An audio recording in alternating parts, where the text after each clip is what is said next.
Nós estamos de volta na entrevista com Roberto Justus. Roberto, quando você deixou a Record e foi para o SBT, aliás, queria aproveitar para agradecer ao SBT. O Roberto é contratado do SBT, portanto, cabe um agradecimento especial por ter cedido a imagem e a presença do Roberto aqui conosco. Havia um comentário de que você teria deixado a Record, ido para fazer o programa para o qual você foi convidado, porque tinha um outro objetivo, que era você comandar o SBT.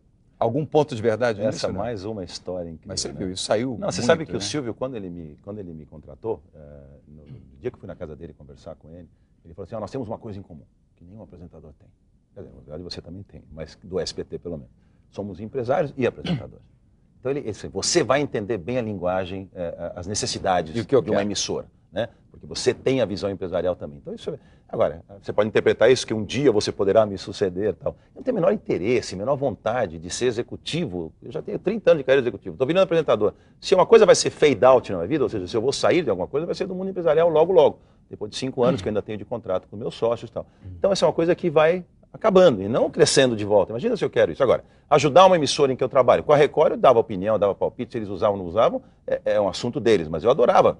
Você também, eu te conheço, você deve falar coisas, então, para ajudar a casa que a gente está. Natural. Você torce a favor, não? Uma coisa que eu tomei muito cuidado sempre como publicitário. Eu fiquei 6 anos na Record, eu jamais favorecia a Record com os meus clientes. A ética foi sempre muito grande nessa relação. E agora a mesma coisa com o SBT, porque eu não me meto com essa história, porque não tem nada a ver. O que a agência precisa e o que o apresentador... Eu não sou publicitário quando estou lá na emissora e eu não sou apresentador quando estou na agência. Justus. Eu sou uma pessoa que consegue muito bem distinguir essas duas coisas. Fui para o SBT para ser apresentador, não para ser dono da emissora e nem nada. Agora, se eu posso dar algum palpite e ajudar os caras, tudo bem. Vocês querem ouvir, não querem ouvir, é outra coisa. Agora, você dá palpite para o Silvio ou não? Não, o Silvio tem muito pouco contato com o Silvio. Né? Eu falo mais com as outras pessoas, eu falo mais com o pessoal do comitê artístico, falo mais com a Daniela, com o Guilherme, historiador, pessoa que tem um pouco mais de acesso. O Silvio é uma pessoa que tem ali o seu mundo quase impenetrável. Assim, não tá... Se ele me chamar, eu falo com ele, mas eu tive umas 2 ou 3 vezes só. E é o jeito dele também, né? O Silvio ele é muito comunicativo, ele é adorável quando você está com ele pessoalmente. Sem dúvida.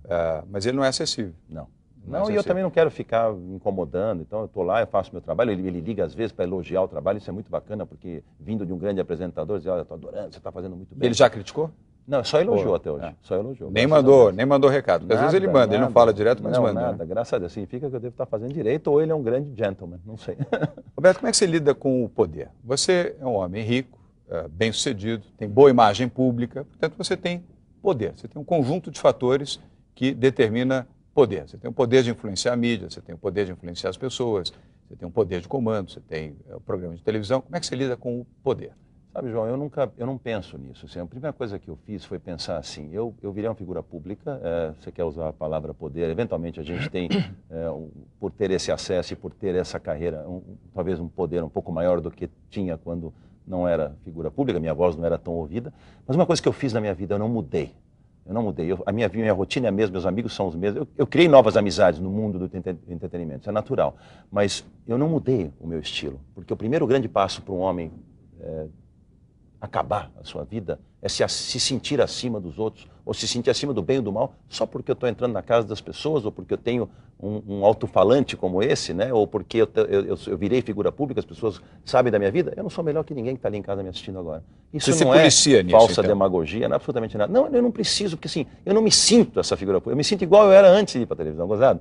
Assim, não entrou dentro do meu sistema de um jeito que me envaideceu de uma forma que eu me sinto o gostosão da parada. Eu não consigo me sentir assim. Então, isso ajudou muito a eu lidar direito com essa história e não abusar dessa força e o peso da palavra. Porque o peso da palavra é uma coisa fundamental. Você passa a ter mais peso na sua palavra, tem que tomar mais cuidado com o que você diz. Agora, isso vai contra a gente um pouquinho, né? Quer dizer, você tem... Eu não posso muitas vezes fazer coisas que eu gostaria no dia a dia, eu tento fazer, mas às vezes tem certas limitações, tem lugares que você não pode ir. É gostoso ter esse carinho do público, mas tem certas coisas que já não pode mais fazer. Isso não é bom. Então, assim, se as pessoas acham que é tudo mil maravilhas e que é sinônimo de felicidade eterna você virar público, não, tem muita coisa que eu adoraria fazer mais comum e que você paga esse ônus de não poder fazer. Bem, no próximo bloco nós voltamos à nossa boa, fraterna e principalmente sincera conversa com ele, Roberto Justus. Show Business volta já já.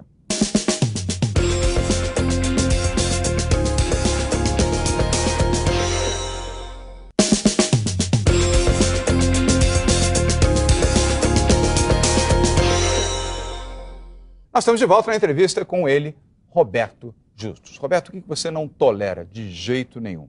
Não tolero mentira, não tolero falsidade. Eu detesto gente que fala uma coisa e pensa outra. Como eu sempre fui muito transparente em tudo que eu penso, eu não consigo administrar esse tipo de coisa, sabe?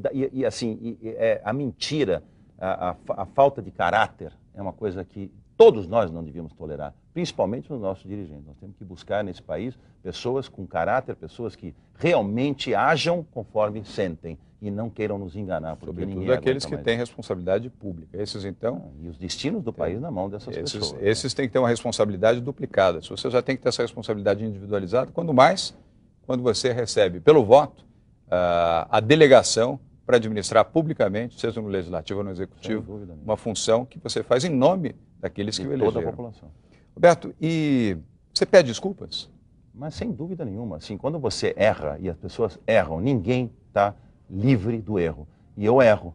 Quando eu erro, eu reconheço, tenho humildade para pedir desculpas. E as pessoas se chocam, porque quanto mais a sua posição é de uma posição de uma pessoa mais importante, etc., eles acham que você não vai ter essa humildade. Eu peço desculpas mesmo. E já pedi várias recentes, até por, às vezes, exagerar em alguma coisa ou interpretar alguma coisa de uma forma que não era correta. E para funcionário, inclusive, se for preciso. Não tem problema, porque trabalha para mim, que eu não vou ter humildade de reconhecer que eu errei com a pessoa. Beto, qual é o sonho não realizado? Você continua sonhando muito. Você é um realizador, você não se contenta com pouco. No melhor sentido, sentido de fazer a sua mente progredir, evoluir a sua própria vida, a sua existência. Qual é o grande sonho do Roberto Justus? Olha, eu não tenho sonhos não realizados porque eu alcancei praticamente todos os meus sonhos. Na vida pessoal, na vida profissional, eu atingi aquilo que, para mim, pelo menos, como eu falei no começo da nossa entrevista, significa felicidade. Eu sou uma pessoa muito feliz com tudo que eu faço, da forma que eu faço. Agora, eu sou inquieto, então eu busco os novos desafios. Toda hora a vida me traz novos desafios. Quando eu acho que eu já realizei tudo que eu podia realizar, vem uma nova história, um novo desafio. Então, eu me alimento dos novos desafios. Então, eu crio novos sonhos para mim e vou atrás de realizá-los.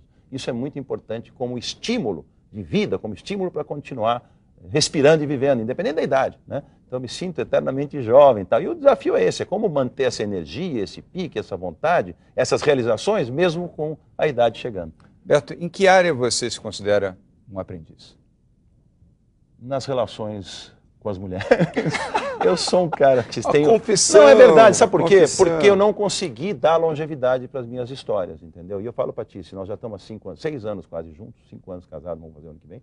E eu falo para ela, tá indo, sabe, super bem. Então preciso fazer com que essa história dê certo, porque eu não consegui ser tão efetivo nas outras, né? Como eu vivo muito intensamente a coisa, e aí se eu me canso da coisa, eu procuro sair dela. Então essa é uma relação que você está aprendendo ainda. Eu brinco, as pessoas falam assim, um casamento tem que durar 20, 30 anos. Eu brinco com um amigo meu, eu conto isso em palestra, as pessoas se divertem.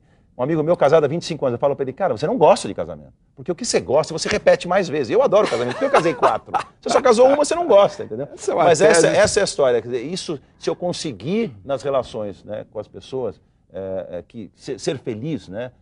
Que seja eterno quanto dure, é importante na vida. Mas se isso falta, eu conseguir fazer com que a história... E o desafio está aqui na minha mão agora, atualmente, nesse meu casamento. E ela está fazendo um papel sensacional para mudar o meu ranking, né? E conseguir fazer com que a gente Ela é uma doçura. Ela é fantástica. A Tícia é uma doçura e tem razão para isso, que o DNA dos pais é o DNA doce. E me complementa. O casal tem que se complementar. Eu sou de um Concordo. estilo, é de outro, não e ela pode me dá disputar. serenidade. Onde você tem disputa, primeiro não deve nem casar. Você já conhece a personalidade. Onde vai ter disputa, melhor não casar, porque não vai dar certo. Tem mais chance de não dar certo do que de se efetivar e, sobretudo, ser longevo. Você não pode disputar com a sua mulher, você tem que estar juntos caminhando para o mesmo. Complementar. Essa é a colocação. Roberto, como é que você se autodefine? Como é que o Roberto Justus define Roberto Justus? Olha, determinado, né? Autêntico, vocês viram hoje aqui, fala o que pensa. Uma pessoa, eu me considero uma pessoa que realiza aquilo que pretende na vida de uma forma intensa, porém correta, de uma forma, assim, eu consigo buscar os meus objetivos, os meus sonhos, sem prejudicar as outras pessoas, tentando fazer com que eu possa olhar para trás um dia e dizer, eu deixei uma marca. Então, assim, eu me vejo assim, uma pessoa de personalidade forte, uma pessoa com opinião, né? Sempre fui assim, e isso me ajudou na vida, atrapalhou em alguns momentos, mas ajudou mais do que atrapalhou, principalmente romântico, uma pessoa sensível, as pessoas dizem, nossa, brincalhão, que eu também não imagino, mas muito, E hoje, com o meu novo programa, então, as pessoas estão vendo uma outra faceta, um outro lado do Roberto, sabe? Essa coisa da sensibilidade, né, de torcer pelas pessoas, de estar junto. Eu sou muito assim. Mas, ao mesmo tempo, como tenho uma personalidade muito forte, eu passava sempre uma outra história. Mas esse é o resumo de quem eu vejo, como eu vejo o Roberto. Né? Para finalizar a nossa entrevista, aliás, já está cheio de gente aqui no estúdio, quem você demitiria? Olha, eu acho que um sonho das pessoas em casa, pode ter certeza disso, é que eu demita você, porque me pediram muito. Gente, você não tem noção que veio de Twitter. Demite o João Dória, não tem nada a ver ele no programa. Outros elogiam muito, é natural. Isso são meu fã-clube falando. O seu fã-clube, no seu Twitter, ele vai dizer, nossa, você foi muito melhor que o Roberto Justo, demita, ainda bem. Vamos satisfazer essa curiosidade de todo mundo? Agora. Agora já? Você está? João Dória. Roberto Justo. Você está demitido. Valeu, obrado. Cara. Obrigado, Roberto. Boa sorte, sucesso na sua vida, viu? Você também. Pessoal e profissional. Igualmente. Sem demissões, se possível. Não. Valeu.